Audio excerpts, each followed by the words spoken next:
Welcome to This Explainer. Today we're demystifying the exact step-by-step engineering process to build a real AI-native product from scratch in 2026. If you've been sitting on a killer idea and wondering how to actually execute it from a technical standpoint, well, you're absolutely in the right place. Let's dive right in. Here's our roadmap for today. We'll start with the problem, map out the AI core loop, dig into the 2026 MVP tech stack, talk about engineering task decomposition, and finally, launching your AI MVP. All right, let's kick things off with Section 1. Start with the problem, validation over models. Look, before we write a single line of code, we have to establish what we're actually building here. There's a massive difference between building a fragile AI wrapper and a true AI native product. A lot of projects completely tank because people think, hey, we should do something with AI, instead of, hey, we need to solve this specific problem. A wrapper? It's just a thin interface slapped onto a model API. If a big tech company adds that same feature natively tomorrow, your product is literally dead in the water. But an AI-native product that fundamentally solves a high-impact business problem. AI isn't just a cute feature tucked into a sidebar, it's the core workflow engine making things possible that traditional software just couldn't do. So to validate your problem before you start building, you need to run this AI readiness check. Think of this as your foundation. First up, data. Do you have access to trustworthy, centralized data, or is it just a mess of scattered spreadsheets? Second, process.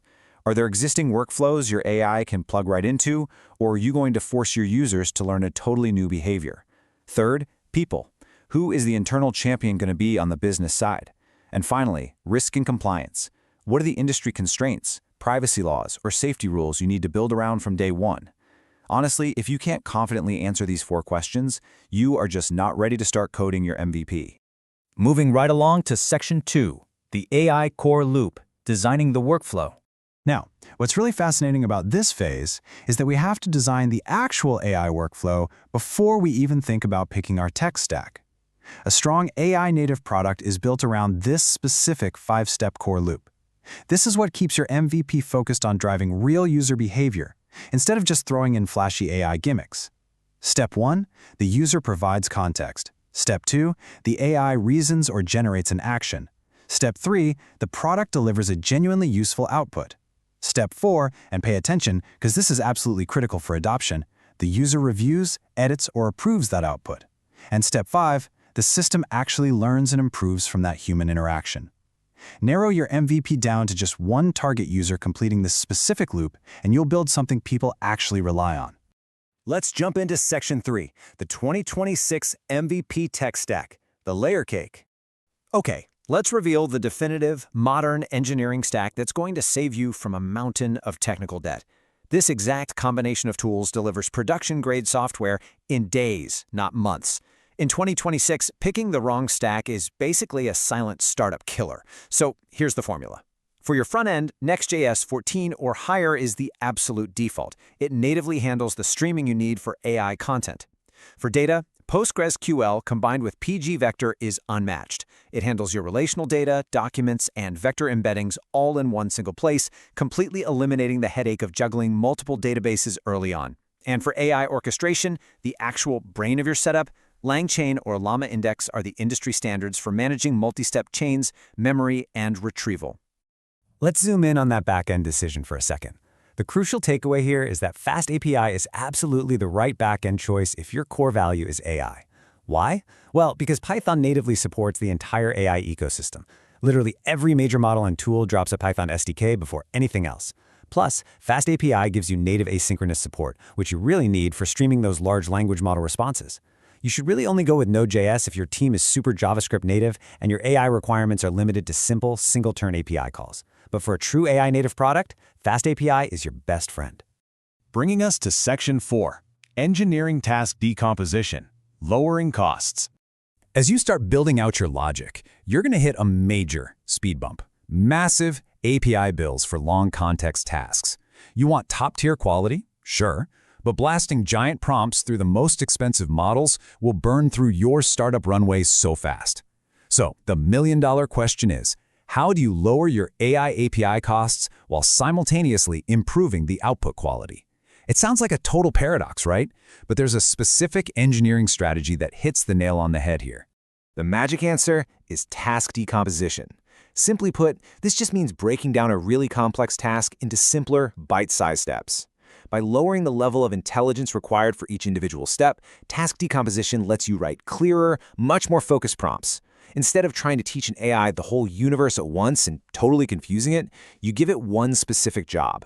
This means you can replace those massive, wildly expensive models with smaller, incredibly cheap ones that execute highly specific functions perfectly. It makes evaluating the output easier, it speeds up iteration, and it drastically slashes your API bills. Let's look at how this plays out in practice. Imagine you're building an AI landing page generator. Instead of just firing off one massive prompt asking the AI to write the entire page at once, which is pricey and usually leads to garbage output, you use task decomposition based on a proven marketing framework like Pastor. You loop through 6 separate, smaller steps. First, you prompt it to define the problem. Then, a prompt to amplify that pain. Next, introduce the solution, then the transformation, then the offer, and finally, the response or call to action. By steering the AI's thought process step by step like this, you get high-quality, reliable generation at a total fraction of the cost. And finally, Section 5, launching your AI MVP. Iterate and scale.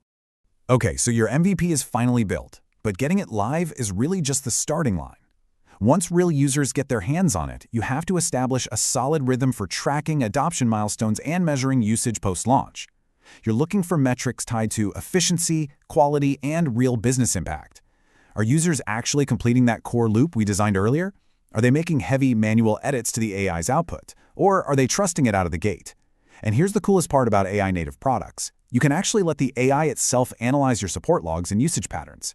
It can surface new insights and edge cases way faster than a human team could, meaning your MVP essentially helps improve itself. But to truly scale and hit those milestones, you absolutely must manage trust and ethics from day one. I mean, users just won't adopt your product if they feel uneasy about it. You have to ensure bulletproof data privacy and security right from the start. You've got to routinely check for model bias and fairness. When the AI makes a recommendation, the system needs to be fully transparent about how it got there. And for any high-stakes workflows, always keep a human in the loop for oversight. These aren't just compliance boxes to tick. They are core product features that are strictly required if you want people to actually use your software. And that brings us to our final overarching takeaway. AI is core infrastructure, not an add-on. Building a successful AI product in 2026 isn't about chasing the hype cycle or duct taping a chatbot into some legacy application. It's about targeting real problems, validating your core loop, deploying a modern tech stack, and engineering smartly to keep costs down. So, as you head out on this builder's journey, I'll leave you with this question. Are you just tacking on random AI features to see what sticks, or are you actually ready to build the intelligent core infrastructure of tomorrow?